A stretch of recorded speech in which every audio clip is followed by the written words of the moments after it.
दादा हो दादा काय रे दादा बरं पोटा पाण्याला 10 रुपये असलं तर द्या की. 10 रुपये काय रे तुला काहीतरी पोट्या पाण्याला खायला काहीतरी खायला घेऊन देतो जेवणा नसेल चल तिथं काहीतरी घेऊया खायला चल.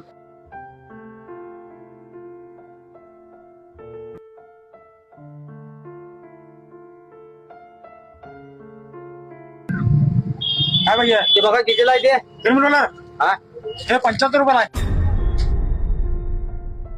चल भैया नंतर तुला काहीतरी देतो खायला तिथं ठीक आहे 10 रुपये असं काहीतरी खा हा? मैं तो नहीं हूँ इंसानों में